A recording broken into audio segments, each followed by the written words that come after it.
যে ছবি আপনাদের সামনে তুলে ধরছি, নবান্ন, যেখানে মুখ্যমন্ত্রী শুভেন্দু অধিকারীর প্রশাসনিক বৈঠক। সেই প্রশাসনিক বৈঠকে উপস্থিত হচ্ছেন কারা? তৃণমূলের একের পর এক বিধায়ক তারা ইতিমধ্যেই উপস্থিত হয়েছেন, যেখানে ফিরহাদ হাকিম, মেয়র ফিরহাদ হাকিম তিনিও উপস্থিত হয়েছেন, কুণাল ঘোষ উপস্থিত হয়েছেন, যাকে আমরা গতকাল একেবারে মমতা বন্দ্যোপাধ্যায়ের যে ওয়াই চ্যানেলে ধর্ণা কর্মসূচি সেখানে দেখেছি। নয়না বন্দ্যোপাধ্যায়, চৌরঙ্গীর তৃণমূল বিধায়ক, তিনিও উপস্থিত হয়েছেন সেখানে। গতকাল তাকেও মমতা বন্দ্যোপাধ্যায় ধর্ণা কর্মসূচিতে দেখা গিয়েছিল।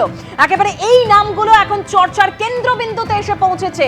আমি সরাসরি একবার চলে যাবো আমাদের প্রতিনিধি রুমা পালের কাছে। রুমা, মানে তৃণমূলের যে ভরাডুবি, তার এক মাসের মধ্যে, যে হারের এক মাসের মধ্যে তৃণমূলের এই পরিস্থিতি, একদিকে গতকাল যাদেরকে আমরা মমতা বন্দ্যোপাধ্যায়ের ওয়াই চ্যানেলে ধর্ণা কর্মসূচিতে দেখতে পেলাম, তারা আজকে প্রশাসনিক বৈঠকে উপস্থিত হয়েছেন মুখ্যমন্ত্রী। দেখো, একদিকে নতুন সরকার গঠনের পর সরকারের যে বার্তা, যে তারা বিরোধীদেরও কিন্তু তারা ডাকছেন, এবং সেক্ষেত্রে এটাও ঠিক যে একদম প্রশাসনিক বৈঠকে তারা বিরোধীদের গুরুত্ব দিচ্ছেন, এরকম একটা বার্তা দিয়েছেন। এবং সেক্ষেত্রে তৃণমূল কংগ্রেস এক মাসের মধ্যে কিন্তু তাদের ভরাডুবি দেখা যাচ্ছে। এবং সেক্ষেত্রে ঋতুব্রত বন্দ্যোপাধ্যায়, সন্দীপন সাহা, তাদের কিন্তু অবস্থান স্পষ্টতই বোঝা গিয়েছিল। তারা বহিষ্কার হয়েছে, এবং তারপরে তাদের যে অবস্থান আগেই জানা ছিল। কিন্তু আজকে এই প্রশাসনিক বৈঠকে ফিরহাদ হাকিমের উপস্থিতি, নয়না বন্দ্যোপাধ্যায়ের উপস্থিতি, কুণাল ঘোষের উপস্থিতি অবশ্যই একটা অন্য বার্তা বহন করছে। তারা কি কারণে এসছেন তারা অবশ্যই বলবেন। যেহেতু কলকাতা, হাওড়া, দক্ষিণ 24 পরগনা, এই তিনটি জেলা নিয়ে কিন্তু আজকে মুখ্যমন্ত্রী প্রশাসনিক বৈঠক করছেন, তাহলে তারা নিজেদের এলাকার কথা বলতে এসছেন। কিন্তু তাদের উপস্থিতি অবশ্যই একটা অন্য মাত্রা এনে দিয়েছে। যেখানে মমতা বন্দ্যোপাধ্যায় কালকে অবস্থানে ধর্ণা দিচ্ছিলেন, সেখানে কিন্তু কুণাল ঘোষ উপস্থিত ছিলেন। কুণাল ঘোষ পরের দিকে তিনি অসুস্থ হয়ে যান, মমতা বন্দ্যোপাধ্যায় তার সঙ্গে বেরিয়ে যান, তার বাড়িতে যান। এবং সেক্ষেত্রে কিন্তু কুণাল ঘোষের আজকের উপস্থিতি অবশ্যই তার কাছে আমরা প্রশ্ন রাখবো, তার কি কারণে বা কি মনে হয়েছে তার এই প্রশাসনিক বৈঠকে তারা অংশগ্রহণ করেছেন। ফিরহাদ হাকিম, কলকাতার মেয়র, অবশ্যই বক্তব্য থাকবে যেহেতু কলকাতার বিষয়, এবং সেক্ষেত্রে তারা কলকাতার বিষয়টাই তুলে ধরার জন্য এসেছিলেন। কিন্তু ফিরহাদ হাকিমের উপস্থিতিও কিন্তু একটা অন্য চমক দিচ্ছে। অন্যদিকে নয়না বন্দ্যোপাধ্যায় এবং আরও একজন বিধায়ক রয়েছেন, তিনি মেটিয়াবুরুজে বিধায়ক রয়েছেন আব্দুল খালেক মোল্লা, তিনিও এসেছেন, জাভেদ খান এসেছেন। এবং তারা যেহেতু প্রশাসনিক বৈঠকে রয়েছেন এবং এই মুহূর্তে প্রশাসনিক বৈঠক হচ্ছে, অন্যদিকে কিন্তু তৃণমূলে একেবারে ভাঙন এখন বোঝাই যাচ্ছে, ভাঙন ধরেছে। এবং সেক্ষেত্রে পরবর্তীতে কি হয়, কে বিরোধী দলনেতা হবে সেটা পরবর্তীতে জানা যাবে, আজকেই জানা যাবে। সেক্ষেত্রে দেখা যাচ্ছে যে আজকে এই প্রশাসনিক বৈঠকে ফিরহাদ হাকিম একদম মমতা বন্দ্যোপাধ্যায়ের সহযোগী, এবং সেক্ষেত্রে নয়না বন্দ্যোপাধ্যায়, কুণাল ঘোষ, তারা এই বৈঠকে এসছেন। তারা কি বলছেন, তারা কি বলতে চাইছেন, তারা কি নব্য তৃণমূলে যাবেন নাকি মমতা বন্দ্যোপাধ্যায়ের সঙ্গে থাকবেন, সেটা অবশ্যই তাদের অবস্থানে স্পষ্ট হবে। এবার এটা ঠিক যে যেহেতু প্রশাসনিক বৈঠক রয়েছে, 3 জেলা নিয়ে বৈঠক করছেন, এই বৈঠক শেষেই কিন্তু আরও স্পষ্টভাবে তাদের কাছ থেকে জানতে চাওয়া হবে যে তাদের কি অবস্থান, তারা কি কারণে এসছেন। শুধু কি এই প্রশাসনিক বৈঠকে তারা অংশগ্রহণ করতে এসছেন, নাকি তাদের কিছু অবস্থান পাল্টাচ্ছেন, সেটা অবশ্যই তাদের বক্তব্যই স্পষ্ট হবে। একেবারে রুমা, তুমি আমাদের সঙ্গে থাকো। মুখ্যমন্ত্রীর প্রশাসনিক বৈঠক এবং একাধিক নাম চর্চার মধ্যে উঠে আসছে। কুণাল ঘোষ, গতকালই আমরা যাকে দেখেছিলাম যে তিনি চিঠি নিয়ে গিয়েছিলেন সচিবালয়, এবং যে চিঠিতে অভিষেক বন্দ্যোপাধ্যায় সই ছিল, এবং এই ঋতব্রত বন্দ্যোপাধ্যায়ের এইভাবে সরব হবার বিষয়েও তিনি সোচ্চার হয়েছিলেন, সেই কুণাল ঘোষকেই কিন্তু আজকে দেখা গেল নবান্নে মুখ্যমন্ত্রীর প্রশাসনিক বৈঠকে যোগ দেওয়ার জন্য হাজির হয়েছেন। অন্যদিকে অশোক দেব, নয়না বন্দ্যোপাধ্যায়, ফিরহাদ হাকিম, তারাও কিন্তু নবান্নে এসে হাজির হয়েছেন মুখ্যমন্ত্রীর প্রশাসনিক বৈঠকে। আর কিছুক্ষণ আমাদের অন্যদিকে অপেক্ষা করতে হবে।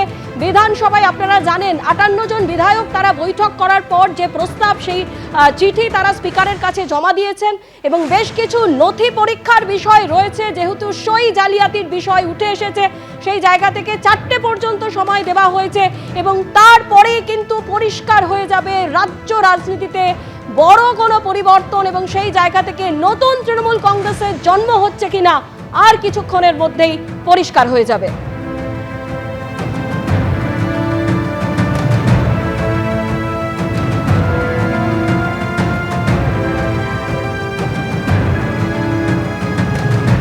সরাসরি আবারও কথা বলবো, আমাদের প্রতিনিধি রুমা পাল আমাদের সঙ্গে রয়েছেন। রুমা, এখানেই প্রশ্ন উঠছে যে দলের মধ্যে এমন একটা পরিস্থিতি তৈরি হলো যেখান থেকে 2 জন বিধায়ককে বহিষ্কার করা হলো, এবং তারপরেই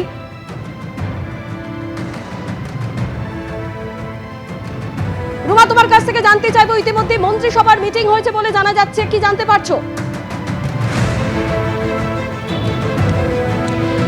দেখো, বৈঠক চলছে এই মুহূর্তে। যেহেতু বৈঠক শেষ হলেই কিন্তু একে একে যারা ভেতরে প্রবেশ করেছিলেন তারা কিন্তু বেরিয়ে আসবেন। এই মুহূর্তে কিন্তু অ্যাডমিনিস্ট্রেটিভ বৈঠক, যেটা হচ্ছে একদম হাওড়া, কলকাতা, দক্ষিণ 24 পরগনা, এই 3 জেলা নিয়ে বৈঠক চলছে।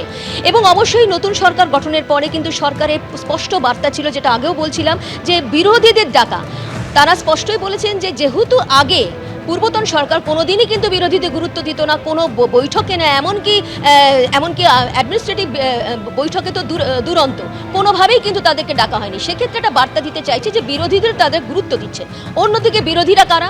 যেখানে দেখা যাচ্ছে তৃণমূল কংগ্রেসের মধ্যে একের পর এক ভাঙন দেখা দিচ্ছে, কে বিরোধী দলনেতা হবে সেটা নিয়েই কিন্তু এখন চাপানুতর চলছে। ঋতব্রত বন্দ্যোপাধ্যায়, সন্দীপন সাহাকে ইতিমধ্যেই বহিষ্কার করা হয়েছে। তারা রীতিমতো এই বৈঠকে উপস্থিত রয়েছেন। তারা যে বৈঠকে থাকবেন এটা আগে থেকেই জানা ছিল। কিন্তু কুণাল ঘোষ বৈঠকে উপস্থিত রয়েছেন, ফিরহাদ হাকিম বৈঠকে এসেছেন, জাভেদ খান এসেছেন, নয়না বন্দ্যোপাধ্যায় এসেছেন। অবশ্যই এই একদম এরা হচ্ছে একদম মমতা বন্দ্যোপাধ্যায়ের সহযোগী, তারা এসেছেন।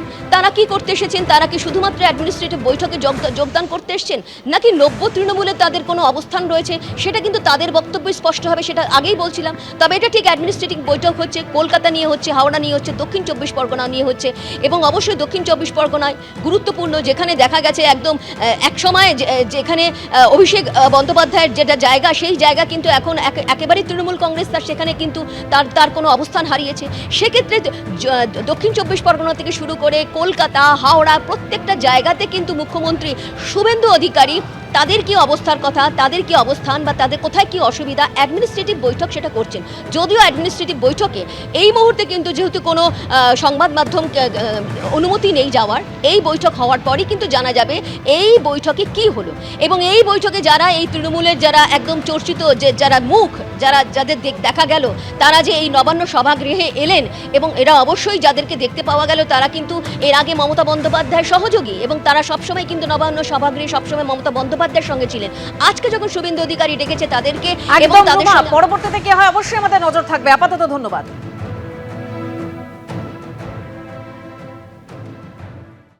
তৃণমূল কাউন্সিলর সচিন সিংকেও চোর চোর স্লোগান, তৃণমূল কাউন্সিলরকে চোর চোর স্লোগান, এলো ডিমো।